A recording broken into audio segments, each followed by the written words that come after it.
Professeur Perron, au fond, qu'est-ce qu'on a alors en synthétique? Bien sûr, on va essayer de synthétiser, c'est pas simple, mais je vous fais tout à fait confiance.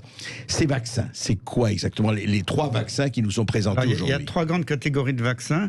Le premier, par exemple, le vaccin chinois, ils prennent le virus, ils l'inactivent, et puis après, ils l'injectent pour qu'on développe une immunité contre ce virus qui est tué. C'est une approche tout à fait classique qu'on fait avec beaucoup de virus. C'est un vaccin, je dirais, traditionnel.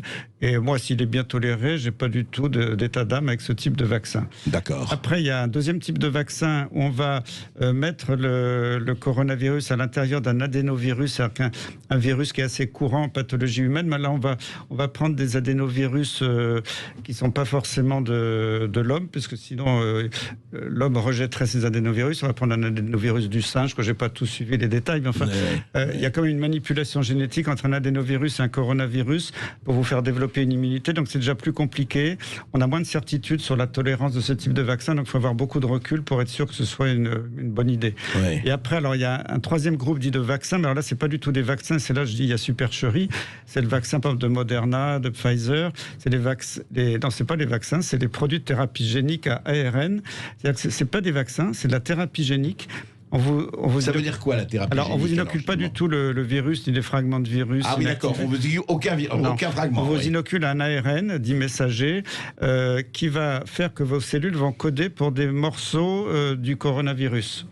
Alors là, on joue aux apprentis sorciers parce que cette technique elle a été faite chez des légumes, mais n'a jamais été faite. C'est un peu comme l'OGM, un peu. Voilà, c'est ça. Ouais. C'est génétiquement modifié. On va être des organismes génétiquement modifiés, comme les tomates ou le maïs. Ouais. Mais ça n'a jamais été étudié, même chez l'animal, vraiment en grandeur réelle. Donc l'homme va être le premier cobaye sur Terre de ce type de technique. Peut-être que ça marchera, mais on fait ça en 2 mois à la va-vite. Oui, ça peut marcher aussi. Il n'y a pas de raison. Ça peut marcher, mais vous vous rendez compte que ça peut, si jamais votre cellule, selon votre terrain génétique, produit beaucoup trop de particules virales, ce qui était prévu, ça peut peut-être avoir des conséquences catastrophiques dans votre corps. Et en plus, on dit oui, mais c'est assez sûr parce que c'est un peu technique pour ceux qui connaissent pas les acides nucléiques et la biologie de la cellule, mais c'est que dans nos cellules, il y a des acides nucléiques, l'ADN et l'ARN, et normalement un ARN ne remonte pas vers les chromosomes qui sont faits d'ADN, mais dans certaines situations exceptionnelles, ça peut remonter. Je vais peut-être pas rentrer dans tout le détail de la technique. Vous voulez dire que c'est pas absolument sûr? C'est qu'il y a des gens qui disent ça peut modifier définitivement nos chromosomes, nos gènes, et éventuellement transmettre ces anomalies à nos enfants. Donc là, je dis, on joue aux apprentis sorciers. Peut-être que c'est une bonne technique d'avenir, mais il faudrait des années d'études, d'avoir une certitude sur la sécurité de ce type de technique. Là, on les balance à coups de milliards. En 2 mois, on dit tout est bon, ça marche. On n'a pas vu les résultats des études. Tout ce qu'on a vu, c'est les cours de la bourse qui ont flambé pour les industriels qui annonçaient ces bonnes nouvelles. Moi, là, je suis terrorisé parce que je me dis, on joue aux apprentis sorciers. On va faire, et c'est les vaccins qui arrivent en priorité. C'est ceux-là qui sont prêts.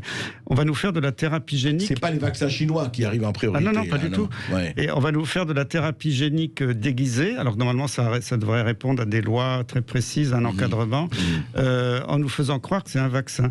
Et là, je dis, non, ce n'est pas possible. Il faut refuser catégoriquement ce type de vaccin, en tout cas dans l'état actuel des choses. On n'a pas suffisamment de recul.